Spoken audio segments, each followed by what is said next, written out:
पुष्पा एक बहुत ही सुंदर सुशील लड़की है, लेकिन जाने क्यों उसकी शादी नहीं हो रही है। जिस बात से उसके घर वाले बड़े परेशान होते हैं। आज लड़के वाले फिर पुष्पा को रिजेक्ट करके चले गए। पता नहीं मेरे लड़की में क्या कमी है, जो कोई इससे शादी करने के लिए तैयार नहीं हो रहा है। माँ जी चिंता मत कीजिए, आज नहीं तो कल हमारी पुष्पा के लिए अच्छे रिश्ता आ ही जाएगा। हाँ माँ जी, देवरानी ठीक कर रही है। यदि लड़की वाले रिजेक्ट करके गए हैं, फिर और कोई रिश्ता आ जाएगा। देखो सुनो पुष्पा, ये जो मेरी साड़ी है ना, जरा प्रेस कर लेना।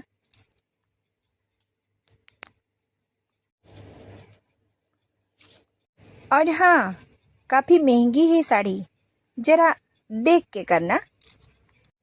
और किचन में बहुत सारा बर्तन पड़ा हुआ है, वो जो लड़के वाले आए थे ना, वो ही बर्तन, उससे ज़रा धो लेना। जी भाभी। फिर पुष्पा काम करने के लिए चली जाती है। माँ जी चलिए, अब आप आराम कर लीजिए। हाँ बहू तो ठीक कह रही है, ये लड़के वालों के चिंता से तो मेरी बीपी बढ़ गई है। थोड़ा आराम कर लूं। फिर सास आराम करने के लिए चली जाती है। सासू माँ के जाने के बाद दोनों बहुएं बातें करने लग पड़ते हैं। आज तो मजा ही आ गया जेठानी जी। हाँ सही कह रहे हो तुमने क्या पट्टी पढ़ाई। अरे लड़के वाले दरवाजे पर से ही लौट गए। ये तो कुछ भी नहीं जेठानी जी, मेरे अंदर इतनी स्पिरिचुअल है। मैं देखते ही जाओ मैं आगे क्या करती हूँ। आगे से देखिए क्या होता है। गेट से बाहर बारात लौटा दूंगी। अरे नहीं नहीं नहीं, ऐसा मत करना, बदनाम हो जाएंगे। यदि जरूर पड़ा तो करना पड़ेगा। देखते हैं आगे होता है क्या है। अरे मैं तो नहीं चाहती पुष्पा इस घर से जाए, क्योंकि मुफ्त से नौकरानी किसको नहीं चाहिए। जब तक वो इस घर में है, देखो ना कितना आराम है। और वो चली जाएगी तो इस घर से हमें तो घिसना ही पड़ेगा। अरे वो तो ठीक है देवरानी, लेकिन वो इस घर से जब जाएगी तब तेरे पति और मेरे पति की बरसों की पूंजी तो लेकर ही जाएगी। अरे लाखों की गहने और दहेज कौन खर्चा करेगा इस पर। तो है, इसीलिए इसकी शादी हम किसी भी तरह से नहीं होने देंगे। और जब ऐसे ऐसे रहकर बूढ़ी हो जाएगी तब दांत गिर जाएगा, बाल भी खराब हो जाएंगे, कौन पसंद करेगा। हाँ बस इसकी शादी तोड़ने के लिए माता रानी की कृपा हम पर बनी रहे। धीरे बोल, किसी ने तेरी मेरी बात सुन ली, तेरी मेरी खटिया खड़ी और बिस्तर गोल हो जाएगी। सॉरी सॉरी सॉरी, आगे से धीरे बोलूंगी। अब कोल्ड ड्रिंक्स खत्म कर लो, नहीं तो ये गर्म में ठंडी हो जाएगी। उसी समय पुष्पा आ जाती है। अरे पुष्पा, कहाँ जा रही हो? वो क्या है ना भाभी, थोड़ा रेस्ट करने जा रही थी। वो काम करके थक गई हो ना। क्या पुष्पा, तुम थक गई हो इतनी ही काम से? अरे ऐसा भी क्या काम था जो तुम थक ही गई हो? चलो ना, तुम्हारा अब सारा काम खत्म हो गया है, जरा मेरा फेशियल कर दो ना। देखो ना, मैंने कितने दिनों से फेशियल नहीं किया है, इसीलिए मेरा स्किन कितना खराब हो गया है। चलो ना। अरे हाँ पुष्पा, मेरा भी जरा बाल बना देना। क्या करेगी बेचारी पुष्पा, फिर भाभीियों के काम पर लग जाती हैं। ऐसे ही दोनों भाभियाँ पुष्पा को 1 मिनट भी बैठने नहीं देती हैं।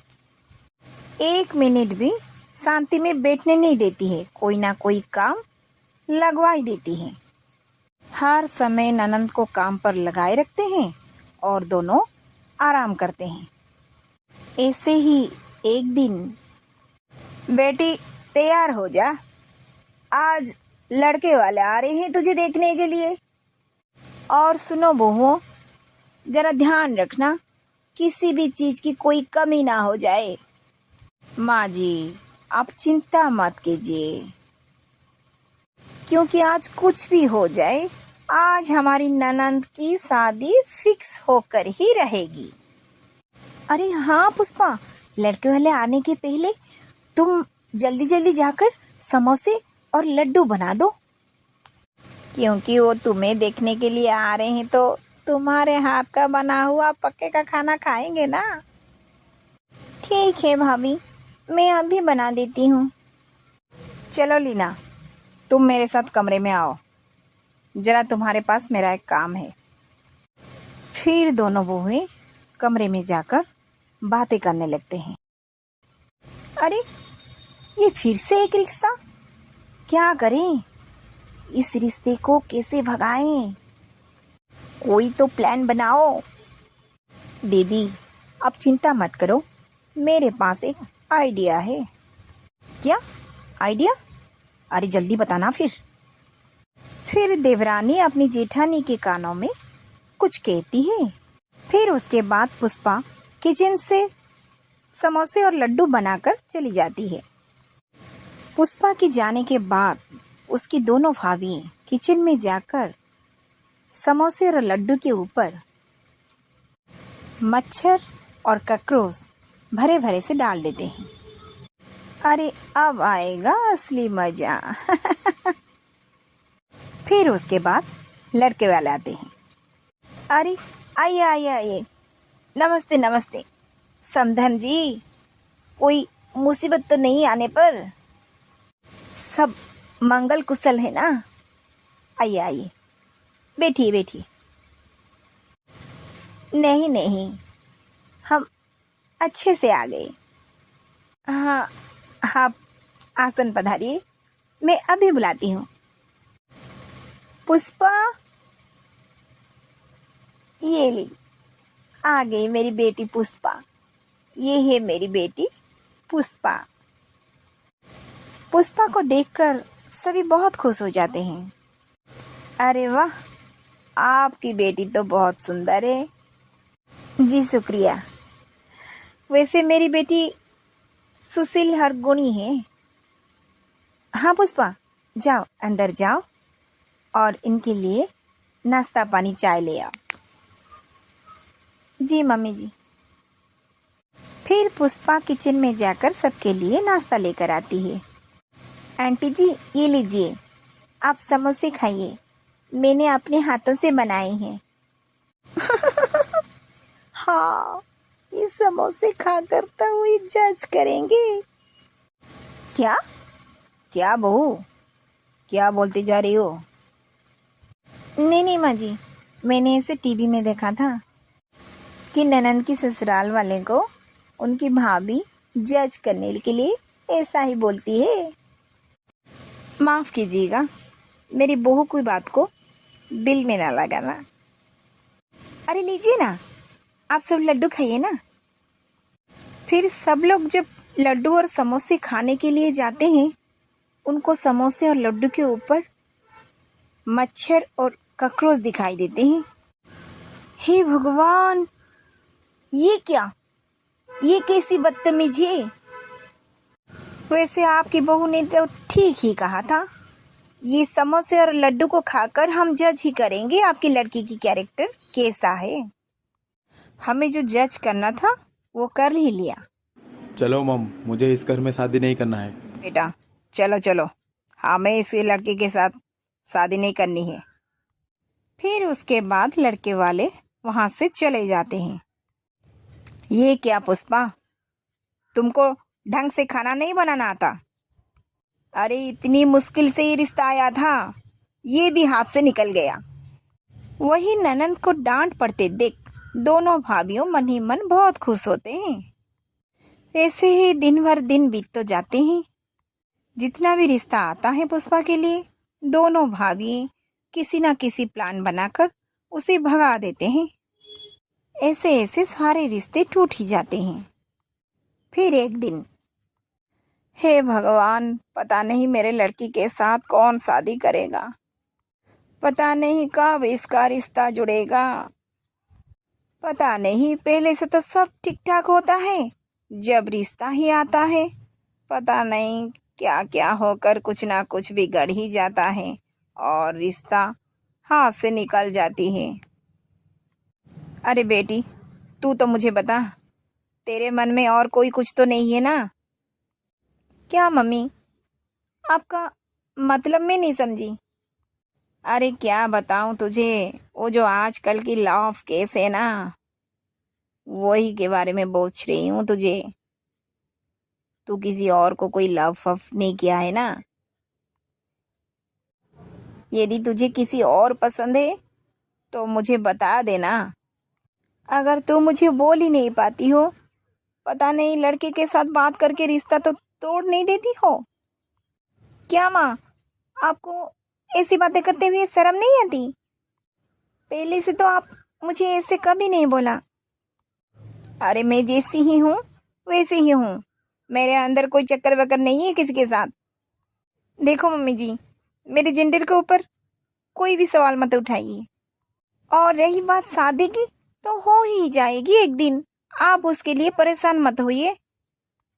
और दोनों बहुएं माँ बेटी की बात सुनकर बहुत खुश हो रही थी और मजा ही ले रही थी। दीदी देखा, माँ जी ने कैसे अपनी बेटी के कैरेक्टर के ऊपर शौक किया। हाँ, ये तो ठीक नहीं था, पर लड़के वाले चले गए, ये तो मजा आ गया। ऐसे ही इसकी शादी हम कभी भी होने ही नहीं देंगे। अरे मेरा बस चले तो मैं इस घर को रिश्ते ही आने का बंद कर दूं। अरे इतने रिश्ते वालों को भड़का भड़का कर हम थक चुके हैं, पता नहीं और कितने रिश्ते आएंगे। अरे नहीं नहीं नहीं, इतने में तुम थक गई? अरे हमें तो 500-600 के रिश्ते को भड़काना है। हाँ वो तो ठीक है दीदी, क्योंकि किसी को भड़काने का कैपेसिटी तो आप में मुझसे तो ज़्यादा है।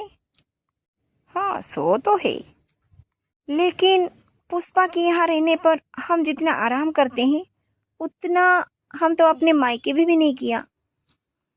इसके लिए हमको जो भी कुछ करना पड़ेगा हम करेंगे। और ऐसे करते करते हमारी ननंद की शादी हमारी ननंद के लिए एक सपना ही रह जाएगी। देखिए ना दीदी, लड्डू और समोसे हाथ में तो आए पर मुंह में लग नहीं सका। फिर इसके बाद दोनों भाभी आपस में जब बातें कर रही थी तब पुष्पा सारी बातें सुन लेती है। ओ माय गॉड, अरे मैं तो अपनी भाभीियों को देवी समझ रही थी, देवी, पर ये तो डायन है, डायन। अरे ये दोनों ऐसे नागिन हैं, मेरा घर बसने नहीं देते हैं। पर मैं क्या करूं? ठीक है, जो भी हो, मैं इन दोनों भाभीियों को छोड़ने वाली नहीं हूँ। इनको तो मैं सबक सिखा कर ही रहूंगी। अरे आगे से मेरी शादी की ढोल तो बजेंगे ही बजेंगे, लेकिन दोनों भाभीियों की बैंड ही बजना पड़ेगा।